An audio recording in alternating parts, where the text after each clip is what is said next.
Okay, now I've picked up this bag of apples. They cost me like 90 cents. There we go, 90 cents for the bag. Probably about 10 in there. They are seconds, and I'm just going to use them for my apple and rhubarb pie. So what I've done here is I've just started to peel them. I've squeezed a whole lemon, or the juice of a lemon, and I've left the skins in there as well. And putting the lemon in with the apples are not going to go brown. Now I've saved the lemon zest. Okay, so I've peeled all the apples now, and what I'm going to do is I'm just going to cut them in half, cut them into a quarter, and I want to cut the core out of the middle there. So we've got that, and then all we need to do now is slice the apple. And I'm going to go a little bit thick, not too thin. Okay, so here's our rhubarb, and all I've done now is just wash it. I'm going to cut those end pieces off also, and I'm just going to cut it into about 1/4 inch chunks. So now with the rhubarb has been washed, I'm going to pop it into a bowl. Rhubarb has a tendency to be quite bitter, so I'm going to put about 2 tablespoons of brown sugar, and we're just going to mix that in.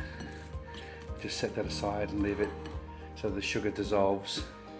We're going to make the pastry now, so it's 250 grams of cold butter, and into a bowl I'm going to put 400 grams of plain flour, and I'm adding 100 grams of almond meal.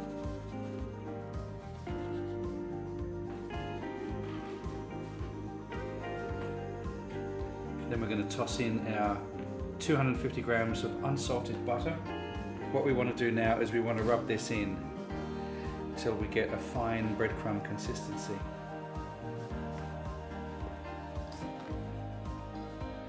Now in this bowl I've got 250 mils of water. I'm going to add a pinch of salt in there. Let that dissolve. Give it a bit of a stir, and I'm going to place this into the freezer for about 5 minutes just to get really nice and cold. Okay, now we've got a consistency of fine breadcrumbs. I'm going to put 120 grams of custard sugar into this mix and just give it a bit of a mix through like that. Okay, so we're going to add about 3/4 of the water in there, and just gently incorporate the water. And it's nice and cold. Just sort of bring the flour a little bit to the center, and you'll start to see the pastry forming. What you want is a nice dough that you can work with. Okay, there's the dough, and I didn't need to add the remainder of the water, which is about 20 mils, but you'll need to judge that. If it gets too sticky, you can always add just a touch more flour to bind it if it's too wet. Okay, we need to cover this now with some plastic wrap, and we want to put it in the fridge and let it rest for about 30 minutes. Okay, while the pastry is in the fridge just resting for half an hour, I'm going to toss in my sliced apple.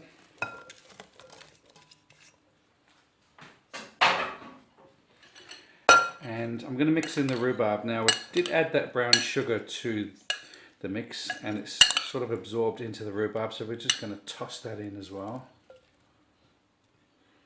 And to the apples I'm going to add a good couple of handfuls of brown sugar.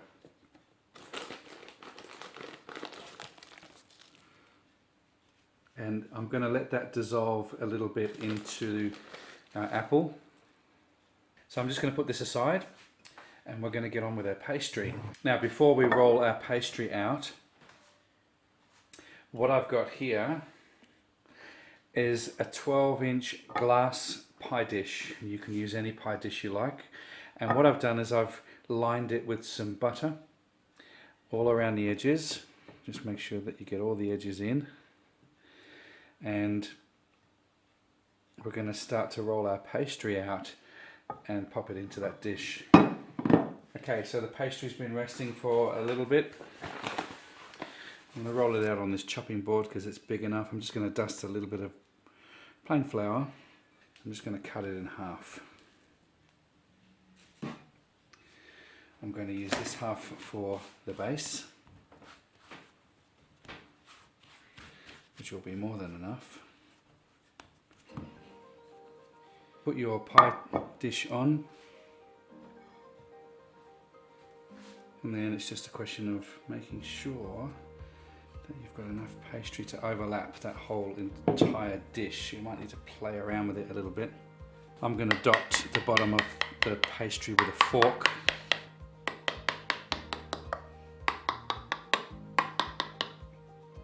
And just all the way around the edges there.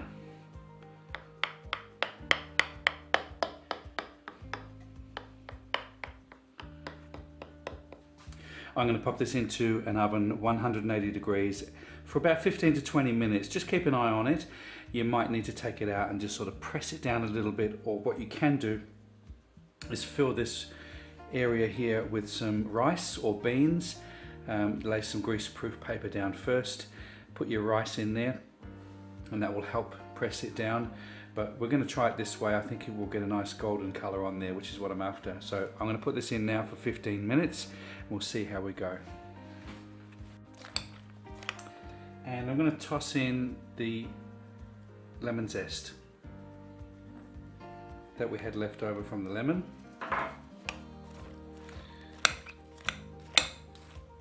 Just toss that in.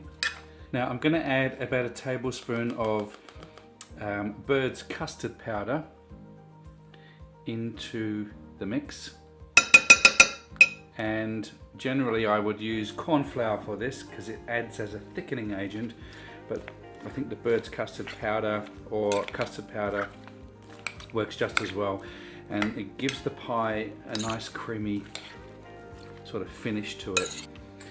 Okay, so now you can see the pie crust has come out of the oven. I'm now going to fill this. So now it's just a question of putting our apple filling in. So make sure that you get all that juice in there as well. That's going to create a bit of a steam effect when those apples are going to start to cook. A little bit of beaten egg yolk. Just brush around the sides here. This will glue the pastry top together. Save enough for the top. There we go. Roll your pastry over. Make sure that you've got enough. All right. Press it down just a little bit. Then we're going to repeat this process. Cut that pastry. Just going to make a little incision there. Brush it with our egg yolk. Sometimes if the egg yolk is too thick, you can add just a dash of water. This helps it get onto your pastry a lot easier, which is what I've just done now because I found it a little bit thick, to be honest. Now one whole egg yolk should do this. Clean those edges up a bit. Some caster sugar. Be generous with the caster sugar. You get a nice crust. Gorgeous. There we go. Okay.